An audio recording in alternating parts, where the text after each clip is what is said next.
of minutes early here. So for those who aren't aware, there used to be a Sunday morning live around about 9 o'clock where we would kick off by discussing the Sunday supplement.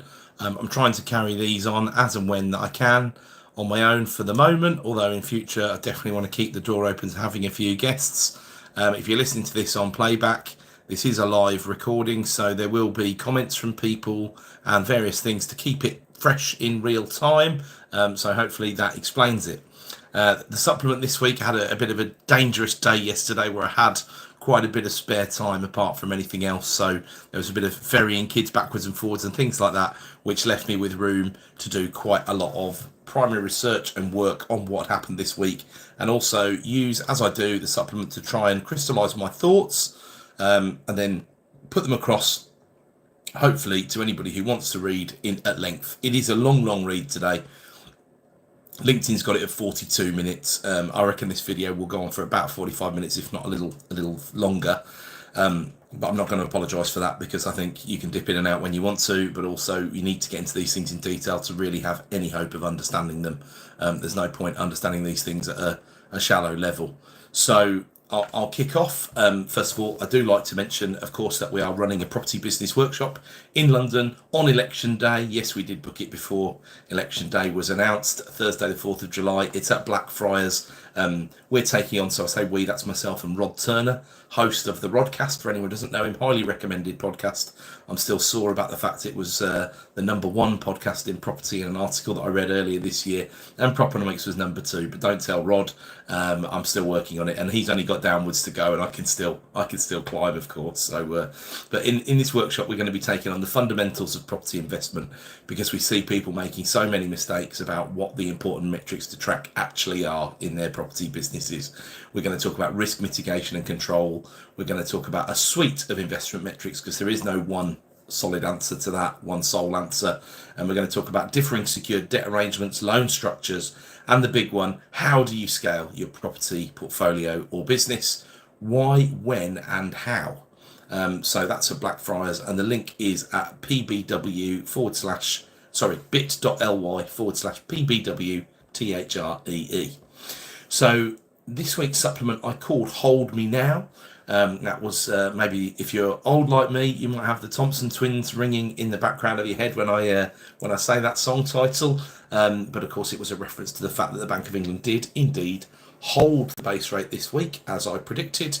What happened that I didn't predict was I thought that one more person might cross the floor and vote downwards, but instead they went with some fairly clear language that they're really strongly considering a cut in August, I think. So the quote was, Bank of England decision was finally balanced for 3 holds, probably including the governor, which means it was a close run thing not to cut. August cut very much on, and that's from Faisal Islam, who's the BBC economics editor, and that was immediately after the rate cut announcement. You would expect Faisal to have a pretty good inside line on what's going on in the committee. So hello to those signing into the chat and saying hi, thanks. So yeah, you'd expect to have a pretty good inside track on it, and I think you'll see as I get into today's how I've also built a bit of a picture as to how we can draw some, I think, pretty solid info and predictions from what the committee have said. But it's not just going to be about August meeting, of course, and we'll get into that as well. So yeah, that tweet came out, or X, sorry, came out at midday on the dot on Thursday. So obviously a bit of inside info for Faisal, which I'm not privy to, but there we go. I'm going to get into the bank's mindset in the deep dive, and the makeup of that vote, and also including what's been obvious to me since well before the election was called. The tinfoil hat ideas went away, as any idea that the bank would capitulate to help out their old mate Rishi sailed into the sunset as there was no cut. I called Q3 for the first cut at the beginning of this year, and at multiple times since, and I'm not yet been proven right, but I've gone odds on. Let's face it, we've got 2 meetings in Q3 of this year. But before we get into that, we'll always get into the macro, and before that, the state of the union, or at least the state of the property market. So regular readers and listeners and watchers will know that I'm a big fan of Chris Watkin and his weekly UK property market stats show, which is well worth you having a look at on his YouTube if you don't already.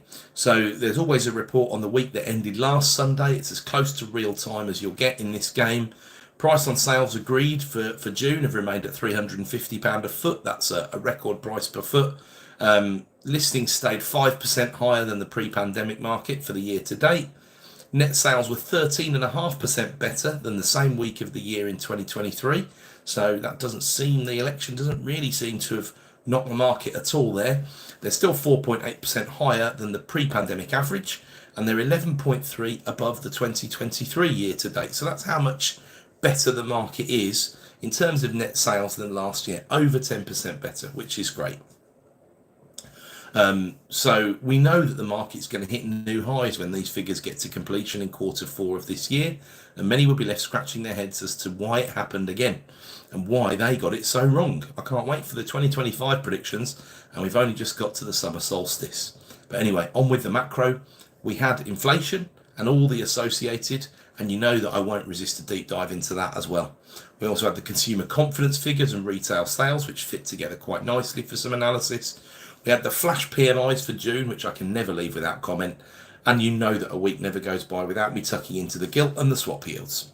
So Wednesday's inflation figures went as a high level, just as I predicted. This wasn't exactly Nostradamus, although backing the broader consensus to be correct usually makes me remind myself that a stop clock is right twice a day. But let's get stuck right into it. The headline grab as always, CPI. We hit that 2% target. That's the first time since July 2021. That felt good. And the less well-informed thought that might influence the Bank of England, who in reality had made their minds up weeks and weeks ago. It didn't.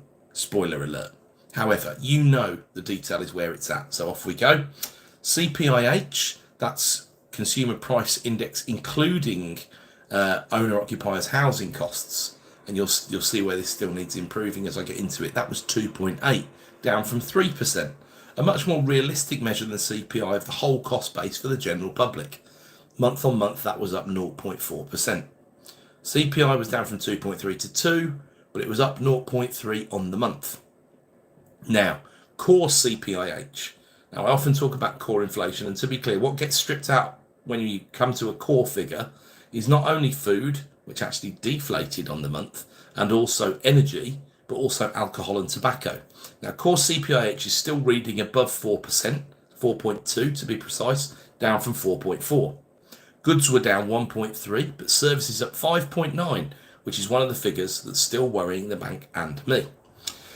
Core CPI went from 3.9 to 3.5, which is a healthy drop. CPI services were down to 5.7, so CPIH services are still above those, and that number well above 4% really isn't healthy, nor is it falling quickly enough on the services inflation side.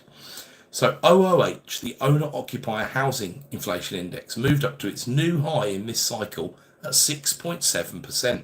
That's the highest figure in over 40 years. So this is what the households are really seeing, and this big number is kind of made up of all the increased cost of housing for owner-occupiers, primarily manifesting itself via higher mortgage payments. There's still a runway for that to move upwards, and that is squeezing what households spend their money on. Sure, it ignores tenants, but we know that the cost of rent is going up for the same reasons as the cost of being an owner-occupier with a mortgage. We also know that the ratio of tenants with a landlord with a mortgage versus no mortgage is pretty much the same as the ratio of owner-occupiers with no mortgage versus having a mortgage. Now listen, some landlords without mortgages will still be putting their rents up, of course, but it's likely they're not being as aggressive with their rent increases, as apart from anything else, some of these rent increases from people with mortgages are to stop them going bankrupt or having to sell the property. So OOH being at a record high also speaks as to why the average household is still very much feeling the cost of living squeeze. This is one of the bits that Rishi doesn't seem to understand. So CPI is up 34% since 2015. CPIH is lagging behind at 32.7, but it's running hotter than CPI at the moment. And OOH is up 25.3 as a comparison. They're converging with their respective rates of change at the moment because OOH is up more than anything else. Food inflation was down 0.3 month on month. That's the biggest positive of these figures in many ways, as food inflation has well outpaced CPI and all measures of inflation over this recent period of inflation. And regulars will know I like to look at the monthly figures and sometimes expand those into an annual figure or a more realistic, more accurate real-time figure. Looking back a year is basically arbitrary, and sometimes things have changed dramatically, as they have in the UK, I believe, in the past 12 months. So core CPI, month on month, as an example. The last 6 months are plus 0.6, minus 0.9, which is very typical for January, because January we do see prices drop, of course, in January sales and things like that, and they're having to tempt the consumer's money out of the pocket. 0.6, 0.6, 0.9, and 0.5. So May is the lowest of the non-January figures for 6 months. But 0.5% in a month is still way too high. From June 23 to November 23, we only had one reading at 0.5%, and everything else was below that, with a minus 0.3 in November 23. Those figures are the next ones to be dropping out of the 12-month number, and unless core calms down rapidly, the headline figure is going to go up again, not down. So compare that to the past 6 months, which annualises to 4.7% for core. If you halved the January impact, as there's only one January each year, of course, and we're talking about 6 months, not 12, then you'd be looking at core close to 5% if we consider the last 6 months. You can see this is still uncomfortably high on a more real-time measure. The only solace that we can take is we've moved down to 0.5% for May, and that's the best reading since last November if we ignore January. So, stating the obvious once more, if we just look at the 0.5% last month and annualise that number, that would be very dangerous, of course, taking 1 month and making it into a year, but that would make core inflation 6.16%. I think high 4s looking backwards and 4 or just below looking forwards 12 months feels the most realistic. But having this discussion around 4% is not conducive to lower inflation. And remember, we will be able to swallow higher inflation. As I often say, I believe the government would prefer 3% to 2%. But it does leave us very fragile in the face of a shock. And the frozen tax thresholds will certainly keep any feel-good factor for the workers somewhat at bay. If we do that same exercise for CPI, since that's the headline rate the Bank of England is obviously tasked with managing and targeting, the last 6 months are plus 0.4, minus 0.6, but that's January, 0.6, 0.6, 0.3, and 0.3. Now remember, this has brought the energy price back into the equation, and the price of energy cratered in April 2024 for most households, and we still printed a plus 0.3. Okay. The PMIs, the darling of my real-time metrics, which we'll move on to later, suggested that May was one of the calmest months for price increases for some time, but we still printed a plus 0.3. That 6-month CPI annualised would be 3.2, which feels a lot more accurate than 2% does in real time.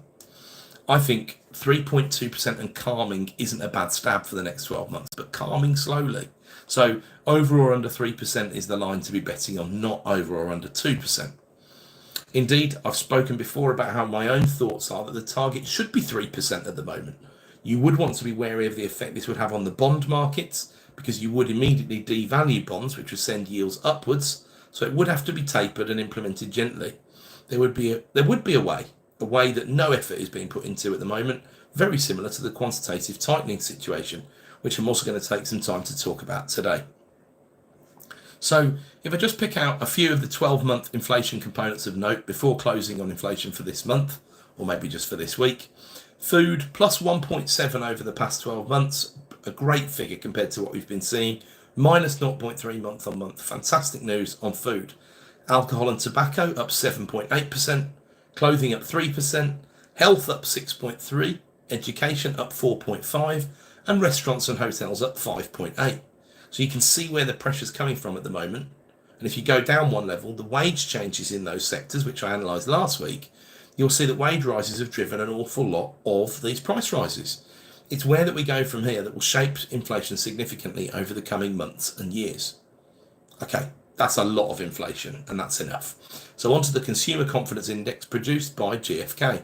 This is more real time. This is June's number, generated on a survey done between May the 31st and June the 14th. So the summary, looking both backwards 1 year and forwards 1 year, consumers have a more favourable view. The overall print of minus 14 was ahead of the consensus and compares favourably to minus 17 last month, minus 19 in April, and minus 24 a year ago in June 23. The negative nature of it is a tough framing, but it averages a negative number over a long period of time. The Brits are perhaps just bearish by their very nature. The number was minus 49 in September 2022, after all. One slightly disconcerting point from the past month was that the only positive figure, personal financial situation over the next 12 months, went from plus 7 to plus 4. Is that reality biting, or is it reflective of the probable election outcome maybe? Or is it a fuss about nothing? We will see, but you'd think this would affect consumption. It's interesting though, because although the survey shows less confidence over personal finances, it shows a dramatic increase in hopes for the general economy over the next 12 months, from -17 to -11 in 1 month. And also the major purchase index looks as good as it has done for some time. So do the people believe that Labour will be better for the overall economy, but worse for them on a personal level? You can sort of sympathise with that way of thinking if you put parties and views aside, I'm sure. The savings index has also come down markedly, whether that's less money in the pocket meaning less to save, or just monthly volatility, but the election announcement looks to have either snapped off and reversed a few trends, or exacerbated those trends. The figures are much more volatile than they were in recent months, and the obvious variable that has changed is the election announcement. So nothing too damning for consumption, really, from this survey, I don't think. Less saving will help consumption, but more spending is inflationary. The classic rock and the hard place. Let me repeat what I posted on a LinkedIn comment this week. Wages up 6%, spending down 8% from a year ago, and that's nominal as well, and down 10% from January 2020. That's also nominal. That's a big real terms consumption haircut. Of course, more is going on mortgages or rent from the 2/3 of households that deal with them, although 70%-ish of those on 5-year fixes and longer are not yet dealing with that pain. There's a sting in the tail, but very little is over 6% over the past 12 months. What I mean by that is very little is ahead of what inflation has done over the past, is ahead of what wage increases have been, over the past 12 months. So things are improving, is my point. Context is important. The question is, when does it stop getting worse before it gets better? And so my point is, I believe we're past that point. If it's your month for your rent to rocket or your mortgage payment to go up massively, then it's your month. But the majority continue to creep forward since we have genuine real terms pay rises at the moment, whether you adjust for CPI, CPIH, core, or any other measure of inflation. And then retail sales feeds well into this discussion. The backdrop is we had an appalling April for weather and also on the basis that Easter was nudged into March. May was always going to look better, but the May figures were well ahead of consensus, with a 1.3% rise year on year and a 2.9% rise month on month. The consensus was that sales would be down nearly 1% year on year, so plus 1.3 was a big bonus, although of course that still sits behind inflation. So the moral of the story is that consumption hasn't cratered, but when you look at it in context, since 2019, volume of sales is down 1.5%. Value of sales is up nearly 19%, so below almost everything else that inflation has battered. Volume of people to consume is up around 3%, depending on which figures you trust, with some estimates in there because figures tend to lag. So per capita volume is down closer to 5% rather than 1.5% since 2019. People are still buying less than they were before the pandemic. This does leave room for growth as wages repair, although frozen tax thresholds will suck disposable income from the households, of course. Of all of them, the personal allowance hurts the most and is the biggest percentage differentiator. But changing this causes a major tax gap. Tough times for those running the books for the nation. So consumption has fallen quite a lot, but the overall trend in the now isn't clear.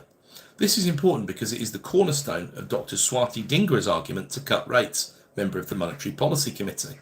The noise around it means that in order to cross the floor, as it is known, the others likely need to find a different reason. So what are the other stories? Well, unemployment upwards, although I do think that trend will calm. Economy slowing, that hasn't been the case on recent PMIs, but here are the June flash estimates. The composite output, the aggregated index, 51.7. Now that's a 7-month low, down from 53 in May. Services 51.2, another 7-month low, down from 52.9. Manufacturing 51.4, which is a 23-month high, and that's fabulous news. And output is up at 54.2 for manufacturing, which is a 26-month high. But you can see the direction of travel here. Services have slowed dramatically in the past couple of months. As always, though, we need to go a level down before we write the UK economy off. The survey did show the slowdown being partly driven by a pause in client spending decisions during the election period. We would need a broader analysis of previous elections to see if that held true in general. Worse news contained deeper in the detail, though. After a significant slowdown in inflation in the May PMI reports, which hasn't really fed to particularly low month-on-month inflation, as I've already discussed, June saw much higher transport costs thanks to severe global shipping constraints. So producers raised prices at the sharpest rate since May 2023. Customer demand for services was up. Manufacturers are expecting continued demand increases. There's also a dip in foreign demand for our manufactured goods from the UK.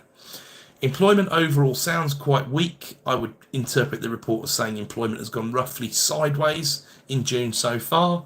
And the resultant GDP output from the flash survey would be 0.1% quarterly. However, I wouldn't read too much into that because the election uncertainty impact here. Reserve judgment until next month, basically, but the economy certainly isn't roaring forward. The chief business economist at S&P Global, who produced the PMIs, has a fair turn of phrase. His name's Chris Williamson. In short, while an slowdown in economic growth may prove temporary, should businesses react positively to the policies announced by any new government, the stubbornness of underlying inflationary pressures above the Bank of England's target still looks somewhat ingrained. Okay, so just to close off the macro then with the yields, we had a sideways week here as well. Opened at 3.947, closed at 3.941. It doesn't come a lot closer than that. It was largely dull as ditch water. A solid trading week for the bonds, but there was a brief breakout above 4% again on Monday, and there was down a trip down to test 3.85 on Friday, before coming all the way back for the close when the PMIs were released with that data contained within it. 3.95 still feels too high to me, but not miles too high. The Thursday close was 3.908 and the swaps closed Thursday at 3.823. That similar reverse margin we've been seeing for some months now.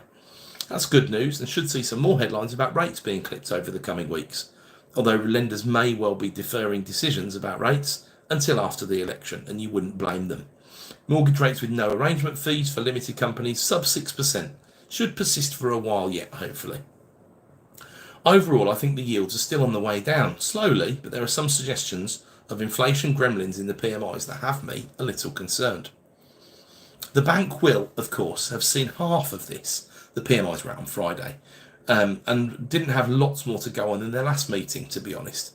I was quoting 95% certainty of a rate hold, and that one did come to pass. I didn't get my 6-3, predicting that Hugh Pill would cross the floor. They've held the vote of 7-2, which was a mirror image of the last meeting. I'd already discussed the realistic response to the election from the bank was not to cut the rates. It looks too political for an independent central bank. Either way, I don't think they were really leaning towards the cut anyway, just yet.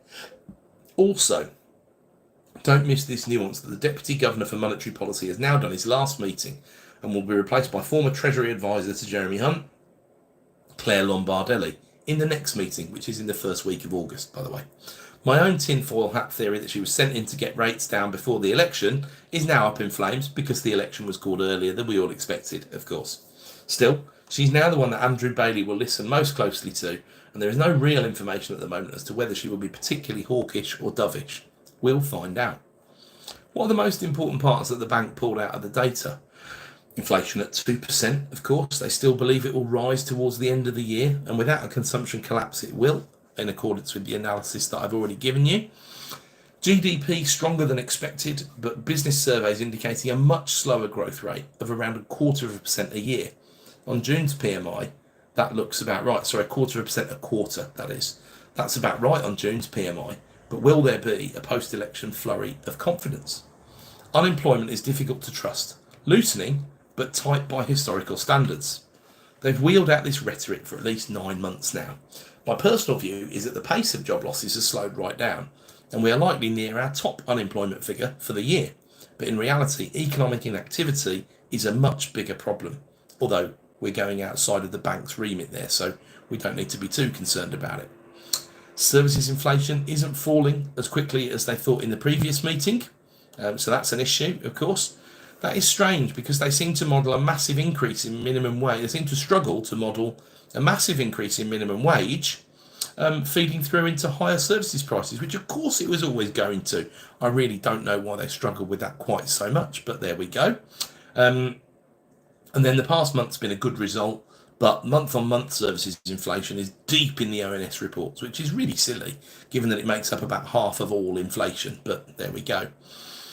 Sometimes I think that people are too scared to challenge the establishment. I suspect this is why I've never tried to work there. I'd last 6 months tops because I'd be too disruptive and ask too many difficult questions. I am seriously consultant-only material. There's a reminder that the 2% inflation target is medium term, and what they mean by that is 3 years. There's no update on the last report because full reports only happen quarterly for the bank. Again, I don't know why that is. But the 3-year number prediction was 1.6% last time out. So obviously, apart from anything else, below the target, which is good for people and good for the economy. It may not have changed much because, again, inflation has looked a lot more persistent than the bank forecasts. But then there's a veiled ending to their summary in the minutes. Best repeated verbatim. As part of the August forecast round, members of the committee will consider all of the information available and how this affects the assessment that the risks from inflation persistence are receding.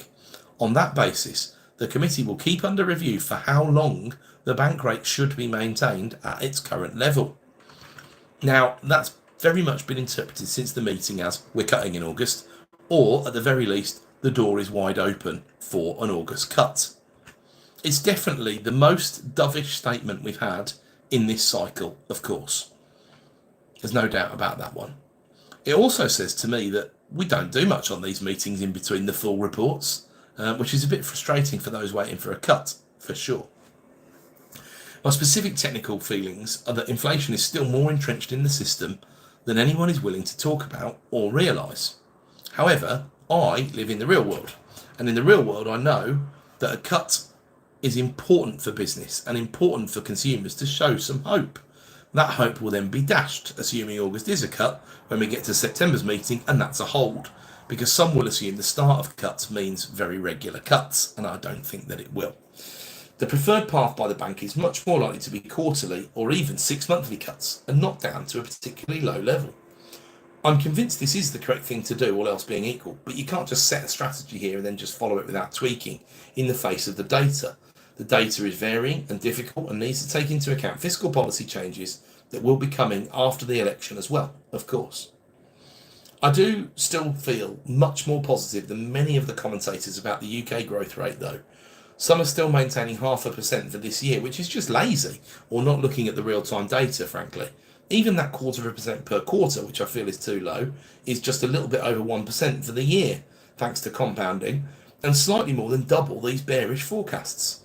National Institute of Economic and Social Research's 0.5% for Q2 now looks too enthusiastic, and I think 0.4 will be closer to the mark. However, 0.6, and what will happen when that 0.4 comes out, or even if it's 0.3, the election announcement will be blamed, by the way, so let's just predict that one in advance. However, 0.6 Q1, 0.4 Q2, let's say, 0.25% Q3, 0.25% Q4 would still see us above 1.5% for the year, which would be treble those bearish forecasts, and it's very, very doable. So the bank does note the changes since the last meeting in terms of oil moving back upwards in price, back over 85 a barrel now, continued shipping disruptions, as has been already cited in the PMI data, and international inflation coming in slightly less hot than expected as far as CPI and core is concerned, although their downside misses in places like the US and the Eurozone were very marginal indeed, or even non-existent. They also note a stronger sterling, which gives further room for cuts, or at least for divergence from the US bond yields if there's yet more inflation stuck in that system, as I think there is. They also note a very steady and sustainable credit growth, which has to be a positive. The bank also makes the argument that the strong H1 for 2024, well above their forecasts, balances a weaker than expected H2 of 2023. And that's true, but it doesn't change the fact that their previous reports from 2024 all knew what had happened in H2 2023, and they didn't amend their models accordingly. They also note house prices and housing investment, which they discuss very rarely, the bank actually, so I'm always very interested, of course, when they do, are moving upwards in Q1, suggesting that the market is coping with the higher rates, which seems true, and don't forget how much lower the current rates are than the high points of 7% or so. I'm talking about the bond yields there when they were really going crazy. And even the resi stock mortgages for owner-occupiers was drawing an average rate of 5.34% in November 2023. So that's the rate at which new mortgages are drawn down, just to be clear. That was the high point of the cycle, as the lettuce worked her way through the system, even though she was long gone by then. That rate is now back down to 4.74, and whilst a dramatic increase on the halcyon days, that 60 basis points of repair is significant and should hopefully persist downwards slowly, as I've been saying. The bank quotes household consumption up by 0.2% in 2024 quarter one, which is likely ideal in the current circumstances. They can't say things like that, but I can. We could always do with more growth, but we do want to put this inflation fire out once and for all, and runaway consumption wouldn't be helpful at this stage. The change in major purchase attitudes, although, as always, we need more data, will be interesting to note in the consumer confidence figures for next month. Business investment was also up 0.9% in Q1. These indicators all seem to point to a lack of need to cut rates, to be honest, but I'm betting on the message that they want to send, combined with the fact that 6 to 12 months is the period we're looking over, not what happened last quarter. So around 40% of all wage settlements annually take place in April, but their expectation of just over 5% annual wage growth for Q2 always looks silly. We knew minimum was up 9.8 for a start, and it still does look silly in the face of the fact it's hardly come down at all from the 6% level it's been at, basically, for months. Here's where we really get into the meat, though, and have to read between the lines and try to be objective. First of all, there continued to be a range of views among these members about the extent of accumulated evidence that was likely to be needed to warrant a change in base rate, and the degree to which incremental information was leading them to update materially their assessment of inflation persistence. And I'd expect that, right? It is hard. It is really hard.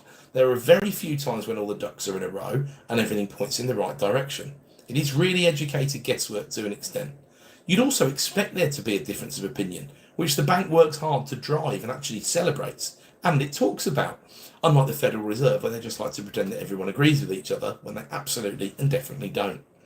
So then the bank says, for some members within the group, so we're talking about the committee here as a whole, right, 9 members, remember, the return of headline inflation to 2%, while welcome, was not necessarily indicative of the required sustained return to target.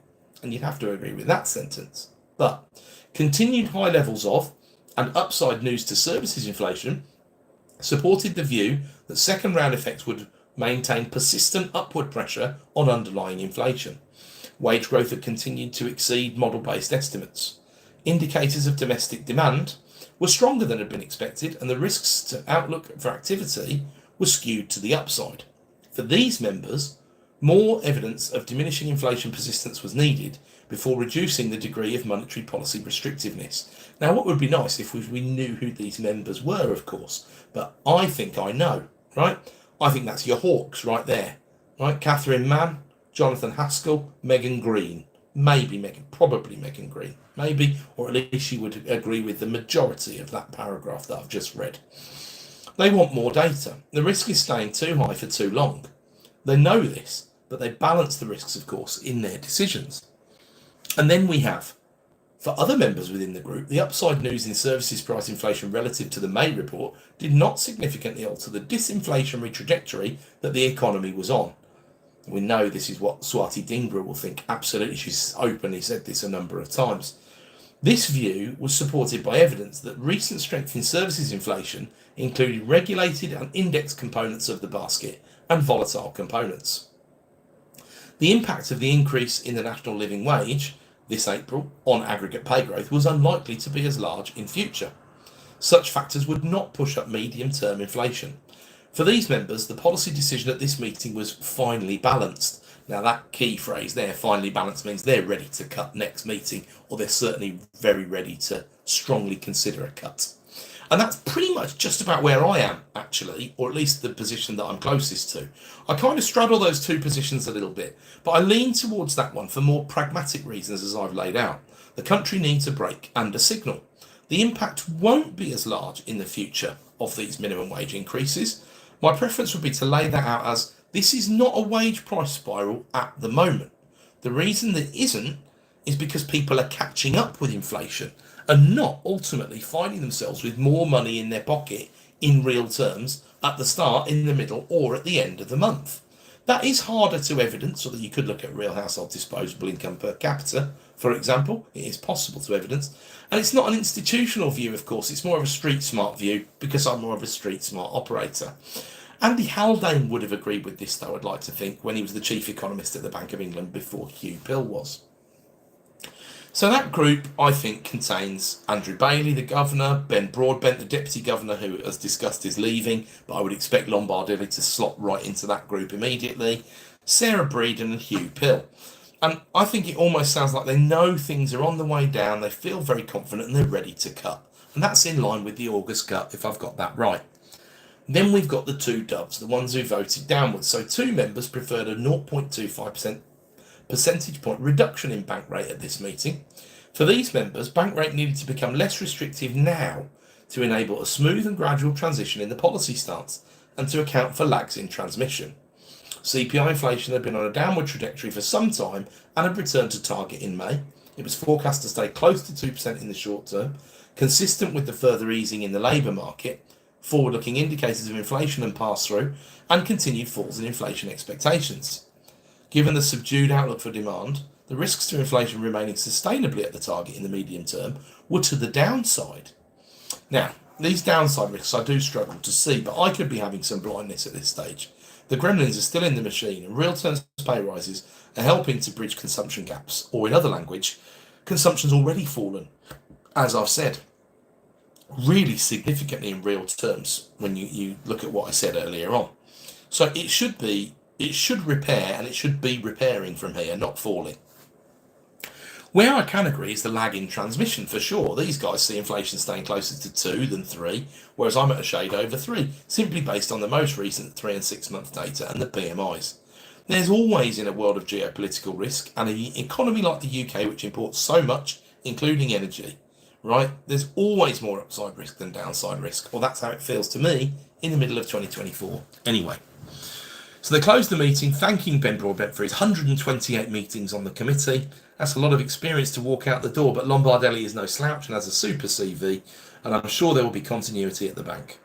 Ben Broadbent was on the committee for 13 years. He did very little for the first 5 because there wasn't a lot to do with the rate. A bit of QE, of course. Dropped rates when the referendum came, and then around 2019 it got a lot more interesting, and then a lot more interesting again in 2020, of course. Sounds a bit like a cricket test match when I put it like that, doesn't it? So that should make it clear in detail why the bank has done and is doing what they are doing, and the likely cut in August 2024. Don't expect yields to drop 0.25% when they do it though, although if the PMIs are better in July and look more steady, it's possible we'll be at about 3.7 for the 5-year at that point anyway. Let's see. As the meeting draws closer, it already gets priced in, and lenders often hold off on cuts, so they look like they're following the base rate, but not really. I'd expect cuts closer to 0.1 to 0.2% rather than the full 0.25% from where we are today. So, there's one more bank-related discussion point that I want to get into here, and it is a biggie. In a way, we're indebted to the Reform Party for making a point of this. We've seen this week that Farage is most likely a Putin sympathiser, which we sort of knew anyway, and the more light that gets shone on him, the more chinks that will appear in that armour of bravado. However, Reform has raised a good point, even if their solution is a little bit Swiss cheese. As always, there's a third or a fourth way that no one seems to be proposing or talking about. I find that incredibly annoying in the extreme, and so I'd like to use the little platform that I've got to try and talk about it, given that no one else seems to want to try and even remotely solve this problem, even though there's billions of pounds at stake, which is just ridiculous, isn't it? So there is some fairly sensible commentary about all of this, although because Farage is so divisive, it tends to take one side or the other. I'm not a big fan of Nige, but I do think that A, it's a good idea to have the odd disruptor in Parliament, and the country is a better place for it. Same way I look at a George Galloway, for example. And B, I can be relatively objective and non-partisan. I've practiced that approach over many years. Better to be right than to like the outcome of your analysis is the phrase that I live by in Propenomix. So what's the backdrop? Well, you know the phrase quantitative easing, QE, came to prominence in the UK in the wake of the 2008 Great Financial Crisis. But what is it, right? It's the central bank printing money, or in today's world creating money, to buy assets. What assets? Government bonds, for a start. We, as a nation, stuck to QE for buying government bonds almost exclusively. 20 billion at one stage did get out the door to buy some commercial bonds, but when you think we did £1 trillion worth, that's obviously only 2%. So, largely speaking, we stuck to buying government bonds. So here's how the Bank of England describes it relatively simply, albeit in a way that could put them under attack. Shows how many people don't read the website of the Bank of England. Here's an example. Say we buy £1 million worth of government bonds from an asset manager. In place of those bonds, the asset manager now has £1 million in cash. Rather than hold on to that cash, it might invest it in other financial assets, such as equities. In turn, that tends to push up the value of equities, making households and businesses and other financial institutions that own equities wealthier. That makes them likely to spend more, boosting economic activity. Higher prices for corporate bonds and equities also lowers the cost of funding for companies, and this ought to increase investment in the economy. Now that is really, really interesting, because I can tell you for free, there is no way they would have written that in 2009, no way in a million years, because they didn't see what was going to happen from QE in the way that it played out. But what they've basically admitted there is they've given people who already had money more money. And of course, realistically, there are some of us who took advantage of that cheap money stage really significantly. The entire private equity industry would be a good example. So look, obviously it's pretty accurate. It's the Bank of England's definition. Although making people wealthy, boosting economic activity, it just didn't really work like that. It just made those people more wealthy, and there was a minimal boost in economic activity, and it gave them a platform to try and take more money from the pockets of the wealthy, who, you know, the top 1% pay nearly 30% of the tax now. Very popular to think that they don't do that, they don't pay any tax at all and all the rest of it, but generally speaking it's just rhetoric. Look at HMRC's figures if you want to know the real answer on all of that. But in reality, a lot of this was a bit of a wealth transfer, lending money at super cheap rates to those who could afford it and were good credit risks. Now, I'd like to think that I knew that at the time. I think I did in a way, although I was slow to the party, years too slow to be honest.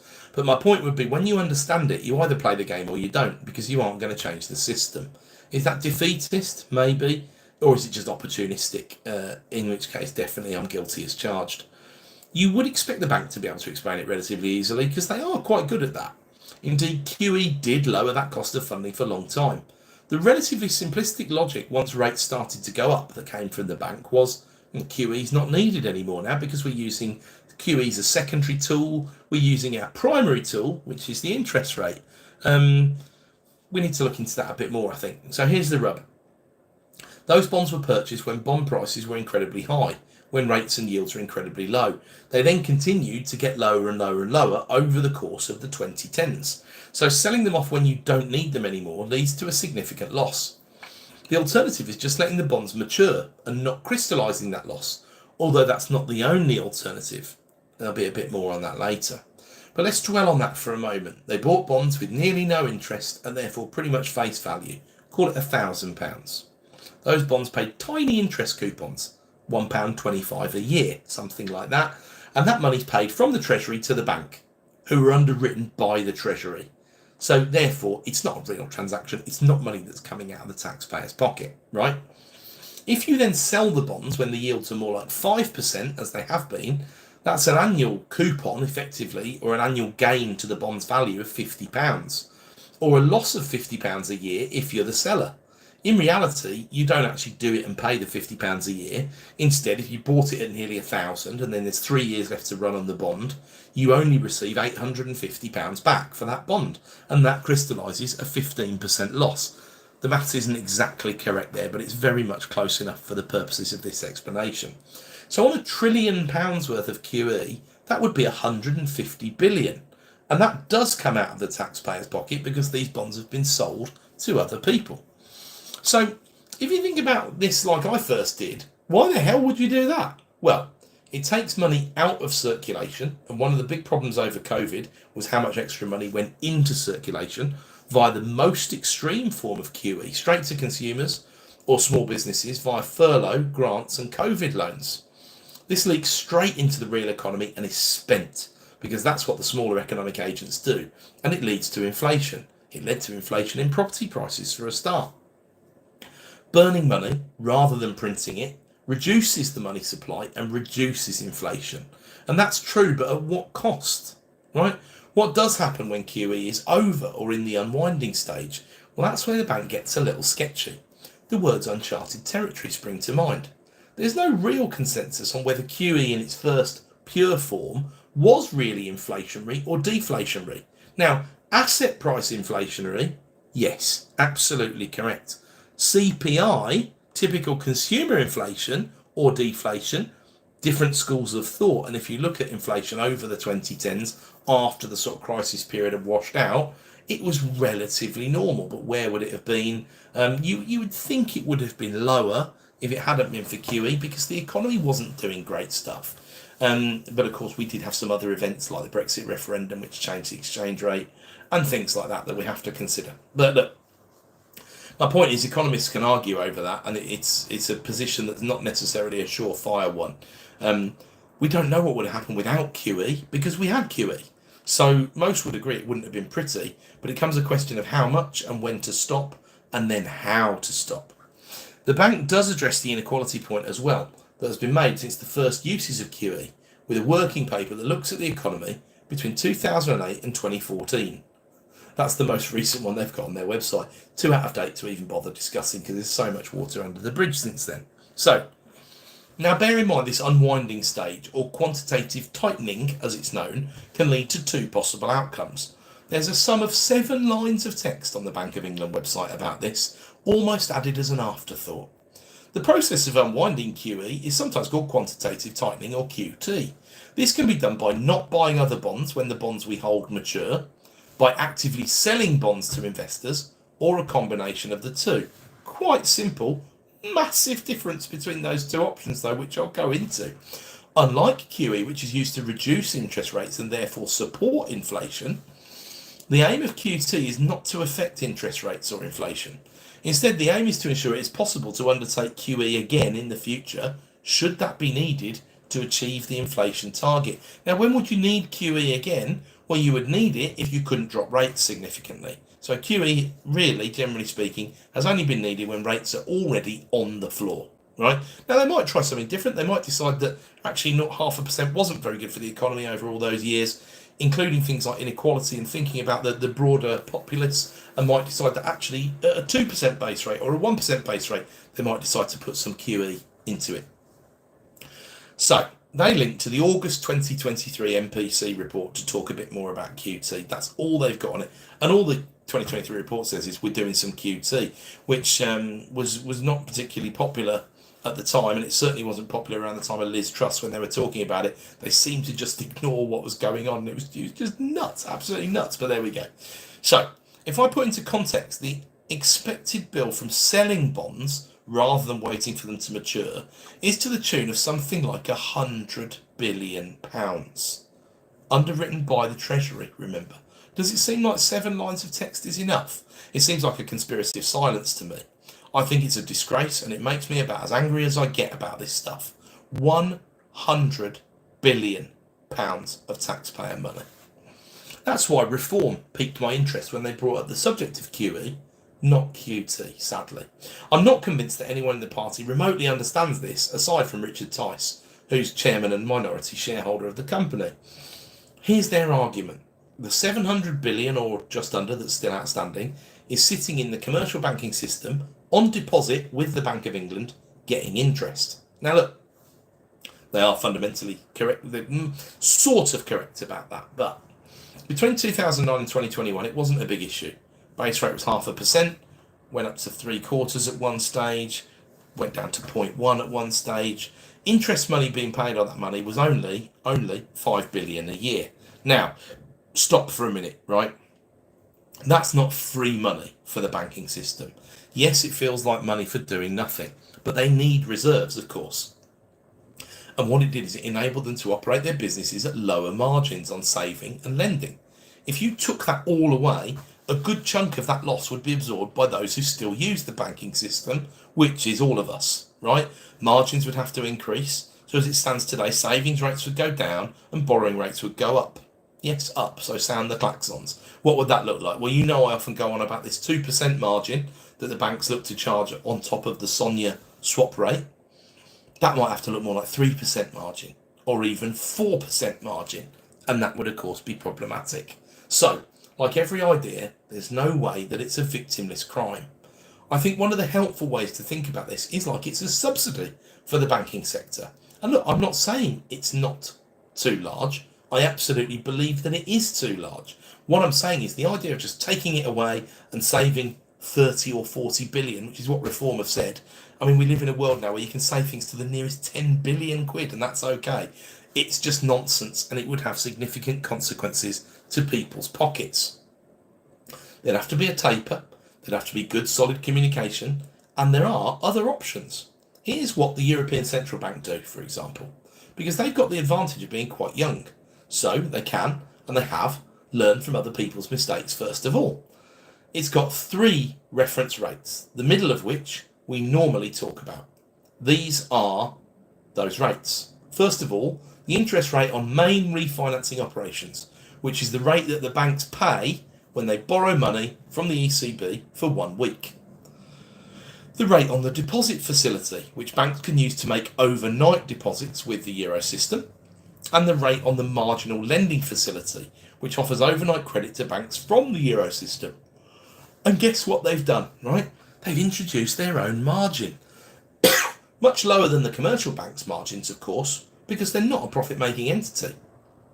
Also, they're the only game in town to an extent, so they've got all the volume. But right now, the rate that we talk about at the ECB, recently cut from 4 to 3.75, is the rate that they pay on the deposit facility. You want to borrow for a week, Mr. Bank? 4.25 per year, actually. You want to borrow overnight? 4.5 instead. That's a nice bit of business, isn't it? Why not replicate it? Well, because no one has cared enough to try and make that happen. It isn't their money. It's classic public sector behaviour, and again, it's frankly shameful. Gordon Brown is talking about this at the moment, which he's got some stones to do that, to be honest, given that he was the Chancellor for 10 years, overseeing that independent central bank, and now he's seeing it another 17 years later. But his argument does have, if we put that to one side, his argument does have some merit.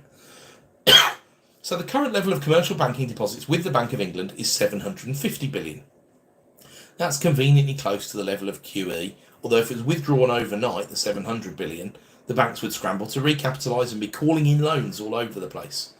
The chat from Reform makes people very nervous because they never talk of how it would be done, because they don't know and they don't care. Like all super populists, they just want to say popular stuff. But let's be really honest though, brass tacks, it would save money. Gordon Brown's the only one who's been vocal so far. He reckons about 3 billion a year, which is not to be sniffed at. It's not very ambitious though, what he is looking to do, and it's not particularly disruptive. So, could someone perhaps advocate for something a bit stronger, which could bring more money in, but not quite reformy, which would bring the house down? How about it? Well, I'm going to have a go right now. So, what if the bank's got a small operational premium on their average rate deposit for deposits made with the Bank of England? Let's say 0.5%, maybe, right? You'd need better inside knowledge to know what that would be. Now, I'd want to set this 0.5% that would cover costs. It wouldn't cost profits, or it wouldn't. Why? Because we want, as a nation, that money to be out in the field, earning interest, lent to businesses, lent to consumers, in order to generate and create more opportunities and more money, right? So, here's an example. At the last count, sight deposits, this is what the bank calls them, those are instant access. Basically, those are what you can see right now in the bank, and they're live, or the building society, and they're live, right? They're being paid at 2.12% across the banking sector on average. So my Bank of England would pay 2.62%. It wouldn't pay 5.25. Why am I going after sight deposits? Because the ability to take them out overnight is matched by the ability to take them out the central bank too.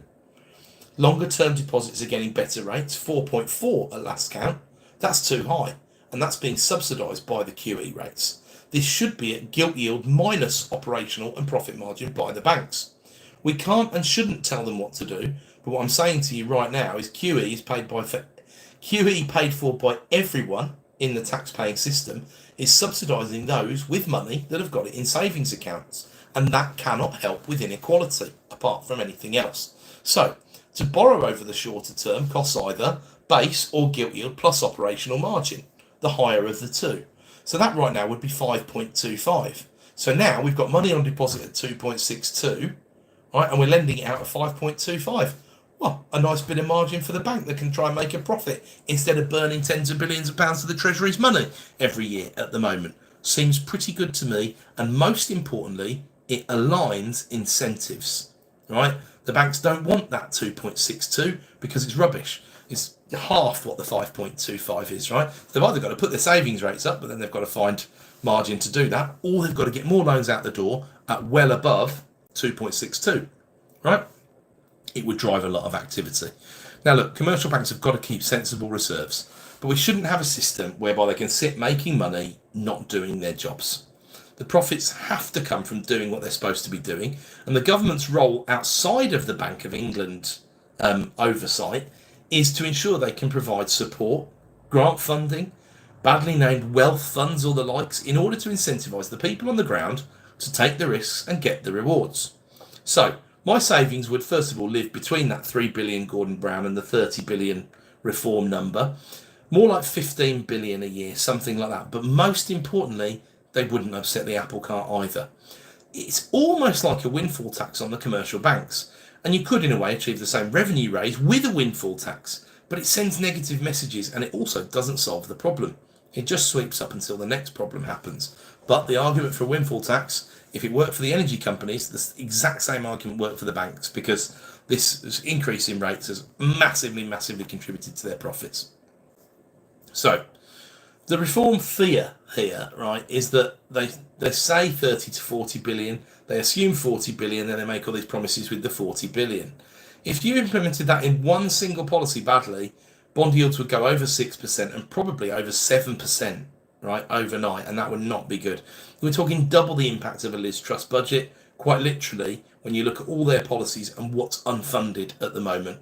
And then you look at a sensible independent think tank's assessment of them, or perhaps even my assessment of them.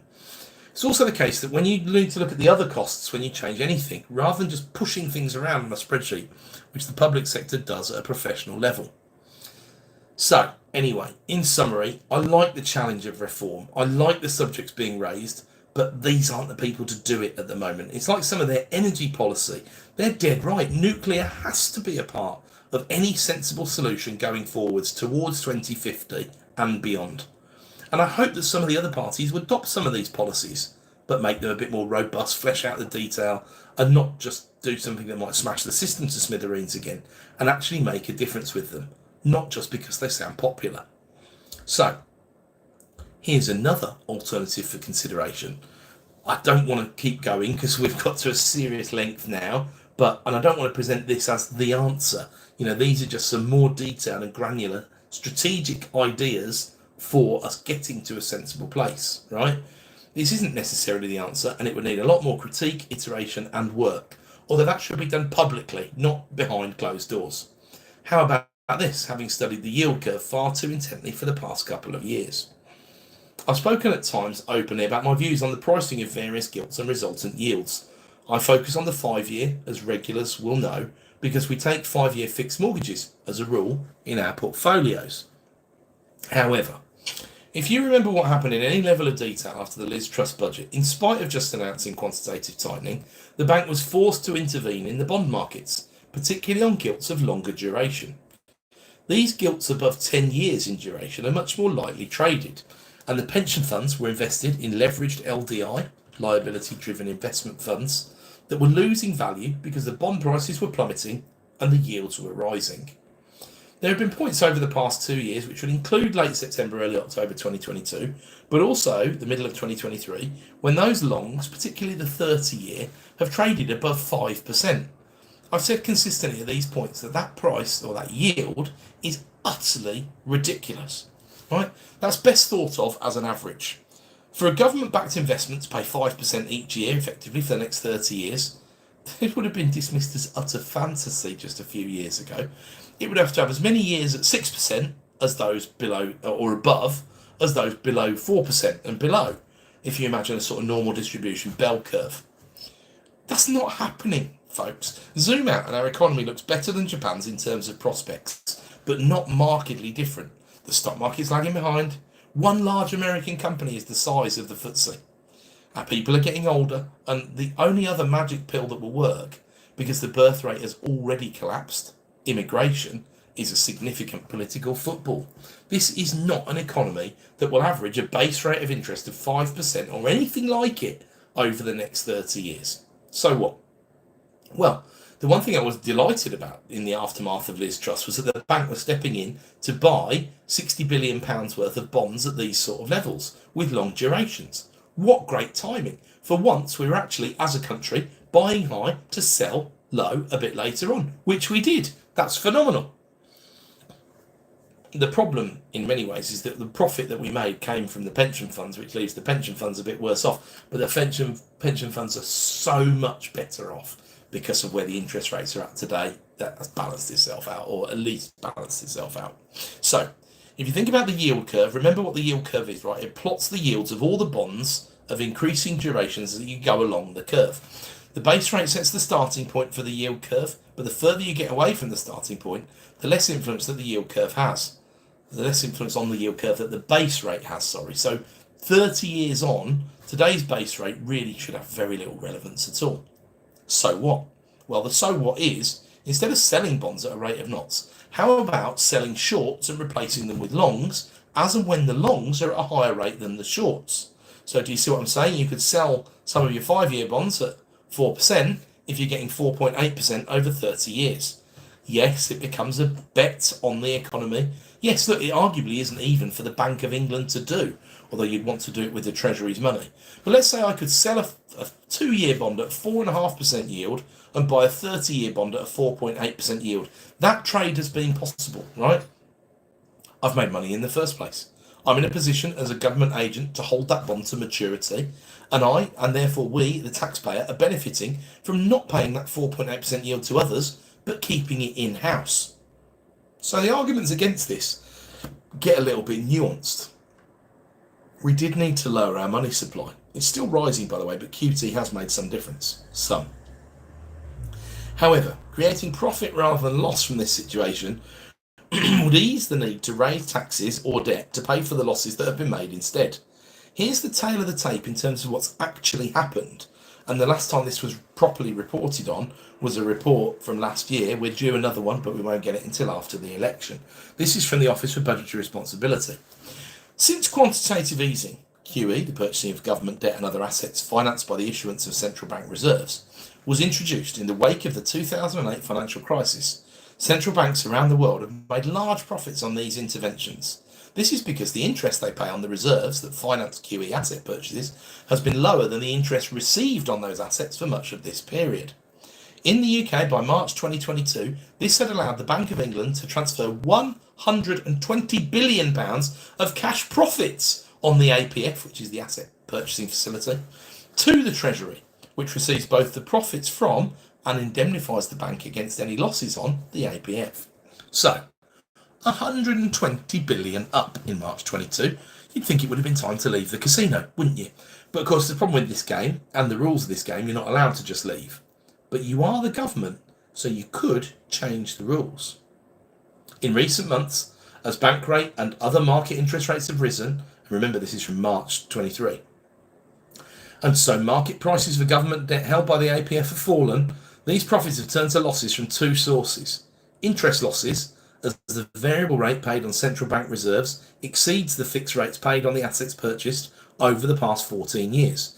In the UK, mainly gilts. Valuation losses, as the market value of the roughly 820 billion in gilts still held in the APF has fallen below the purchase value by about 165 billion. These mark-to-market losses only crystallise under the Treasury indemnity as and when gilts are sold, which is what I've been saying. If you let them expire, then we don't make a loss, right? If you sell them into the market to a third party, we make that loss. That is the difference, right? So here was the forecast at this point. Nonchalantly reported, really. Interest gains / losses. In the 13 years to the end of 21-22, the APF had received 175 billion in interest on those assets and paid 22 billion in interest on the reserves issued to finance those assets, yielding a net profit of 153 billion for the public sector as a whole. From 22-23 onwards, this reverses as the interest rate on reserves rises above that on gilts and other assets being held, yielding a net loss that peaks on an annual basis at 17 billion in 23-24. The net loss then declines across the forecast as bank rate falls back and the volume of assets held in the APF decreases. Total interest losses, and so borrowing, summed to 46 billion between 2022-23 and 2027-28. And then crystallised valuation gains. And so we're losing 46 billion, according to that forecast, in those 5 years, based on the fact that these bonds that we've already bought. So bear in mind, we've given back a bit, but we still had 120 billion of profits, and we would have had to give back another 46. Still not ideal, right? But then, crystallised valuation gains losses. In the 13 years to the end of 21-22, 29 billion of valuation losses have crystallised in the APF, so they'd sold off some bonds already, right? These losses increased across the forecast to a total of 61 billion, as gilt prices on sale below those at which those gilts were purchased added to losses crystallised on gilts that are redeemed at maturity. So, what are we saying there? There's another 61 minus 29, so we're talking another 32 billion quid because we're insisting on selling some of these bonds that we shouldn't be selling, in my opinion. 32 billion quid. And that was just the forecast. In March 23, the bond yields were actually quite low, so it's got worse since then. But as I say, real-time figures, quite difficult to get on all this stuff. So, note their figure from that first bullet point is way lower than Reform's figure, because Reform was saying 30 to 40 billion a year. They're saying 46 billion over a 5-year period. Why? Well, I'll tell you why. Someone at Reform just Googled it and used the highest figure that they could. That figure came from October 2022, when base was going to hit 6.5 and was never right. It was just markets panicking at the time. Yeah, seriously, that's how Reform have done what they've done there. But nonetheless, still, use my methodology to change the system and cut those losses significantly. Why not? Bank share prices would go down and some pension funds would suffer as a result. That is true, but it's not the main driver. The main driver is a lack of people within the system who are willing to be difficult, disruptive, and drive things forward that would benefit all of the people, the taxpayer, rather than special interest groups. Does that change with the Labour administration? You'd like to think so, but I wouldn't get hopes up too far. There won't be too many people who understand this. I would expect that Rachel Reeves would understand it very, very well and would be able to add some value to this message. And it would be brilliant if she watched this video, to be honest. So, that 32 billion to be saved if losses weren't crystallised. Maybe it's just me, but I'd want a pretty bloody good business case to justify that 32 billion, and I don't think there is one. My methodology would have, and would, make money instead of losing it. It needs refining. It isn't the answer, but surely to goodness it's a pretty good basis for a discussion. The kicker, isn't it nice when you've got a parachute? Combining interest and valuation losses, total cash losses amount to 108 billion over the forecast, almost reversing the 124 billion cash profits to date. The APF is assumed to call on the Treasury for most of this loss within the forecast period, including increasing debt excluding the Bank of England by 103 billion. Now look, yes, on that forecast we still would have made a profit overall, but that's not the point. That 124 billion that was in the coffers back then, that was already allocated, spent. It wasn't kept in a separate pot somewhere. It wasn't saved. It wasn't invested. It was just spent on public spending. So it's already gone, right? So this is more stuff that's needed in the real time. So, that right there, folks, is why the public sector will never outperform the private sector or get anywhere near. 100 billion down. Oh, okay. Who's picking up the tab? Number 11. Ergo, the Treasury, the taxpayer. It honestly makes me sick. What specifically? The fact that we don't even try. Right? There's another way. And this week, I'd like to ask for a special effort in terms of likes, shares, spreading the word. I'd love to be involved in making a difference to benefit the country rather than sitting and moaning about it, as so many in the media or on social media seem to do, which you could also include me in this video, let's face it. But anyway, if you can put this in front of someone who you think will make sense of it, who will listen to it, I'm very, very willing to give up some of my time and put some effort into making a difference. Well done, as always, for getting to the end. And please remember those last few tickets for the next property business workshop, Thursday the 4th of July, bit.ly/PBWTHREE. And look, there's only one way you can continue to do all of this noise, all of this election nonsense, and that macro overload that I've just given you. Keep calm, always tune into the supplement, and carry on. Thank you.